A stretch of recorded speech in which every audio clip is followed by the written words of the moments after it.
kita rindu sosok B.J. Habibie.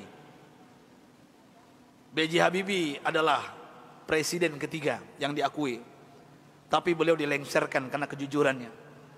Beliau dilengsarkan karena beliau berjuang untuk bagaimana tidak ada korupsi. B.J. Habibie adalah orang soleh yang kita tahu dalam sejarah, orang hebat, diakui di dunia walaupun di Indonesia disepelekan. Apa yang beliau lakukan walaupun beliau sudah tiada, meninggal dunia? Indah kisahnya, dan saya pun terinspirasi dengan beliau yang hebat ini. Beliau orang kampung dari Makassar, Parepare, suatu ibu kota hari ini, Parepare. Saya pernah diundang ke sana oleh wali kotanya. Saya lihat patungnya Habibie dan Ainun, dan ternyata beliau orang kampung, orang biasa, orang sederhana. Allah berikan kecerdasan di otaknya. Kenapa?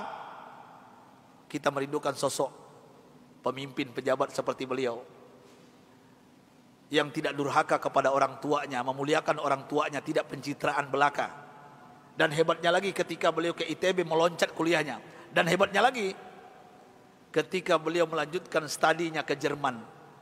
Disinilah saya pribadi mendapatkan inspirasi. Pesawat terbang Bapak Ibu yang kita naik itu, di ketinggian tertentu kalau nggak pas bikinnya bisa retak, Pak. Pesawat itu bisa retak.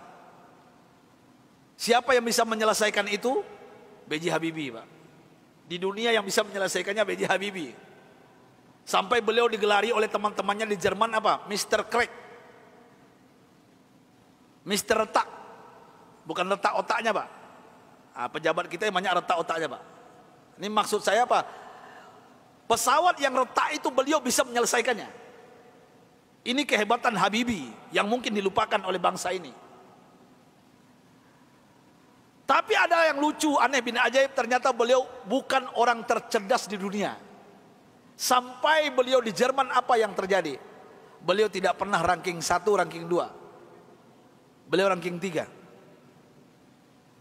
Sampai beliau cemburu kepada 2 orang yang ranking 1, ranking 2. Dan ini orang Yahudi, Pak. Orang kafir, laki dan perempuan. Saking herannya beliau, padahal beliau apa yang beliau isi itu benar semuanya.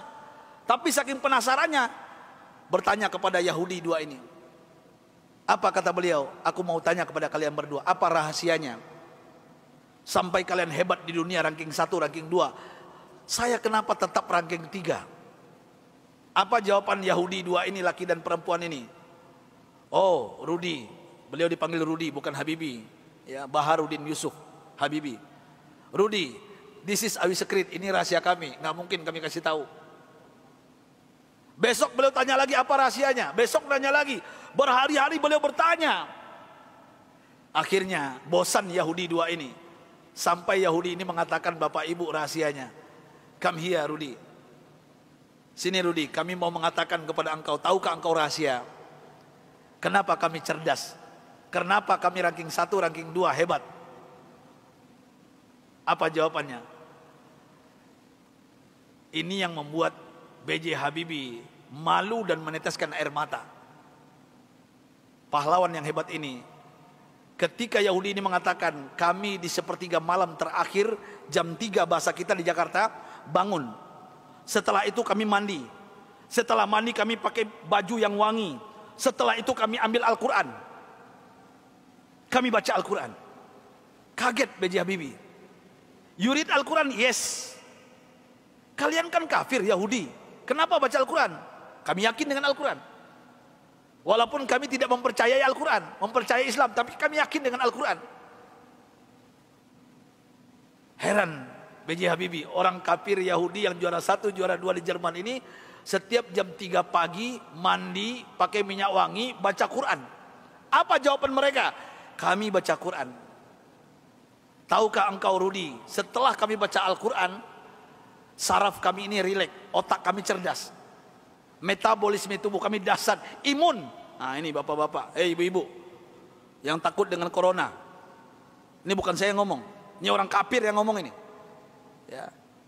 Imunitas kami naik tinggi. Kenapa? Al-Quran. Al-Quran kami baca. Sampai B.J. Habibie nggak yakin, nggak percaya. Apa kata Yahudi berdua ini Bapak Ibu? Kalau kalian nggak yakin, silakan. Surah apa? Kami baca. Ternyata Yahudi berdua ini hafal Quran, Pak. Apa saat itu jawaban B.J. Habibie? Thank you very much, my brother, my sister. Beliau pulang ke kosannya, ke kontrakannya. Sampai di kosan di kontrakan beliau sujud menangis. Rasanya tertampar wajah beliau. Malu beliau, padahal beliau beragama Islam. Orang kafir. Jam 3 bangun mandi baca Quran. Mulai saat itu bapak-bapak dan ibu-ibu, saya ingin berbicara pahlawan satu ini, orang hebat ini. Mulai saat itu mendengarkan rahasia dari Yahudi yang dua ini.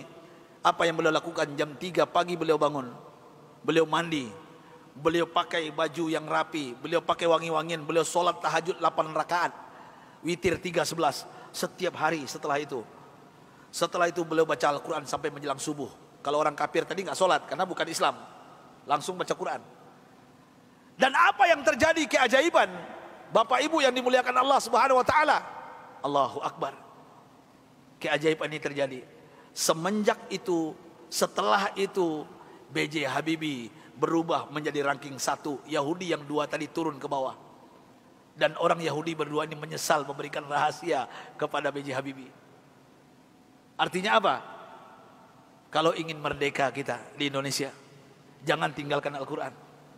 Kalau ingin sukses anak-anak kita, bapak, ibu, cucu kita, sampaikan kepada mereka Al-Quran adalah obatnya.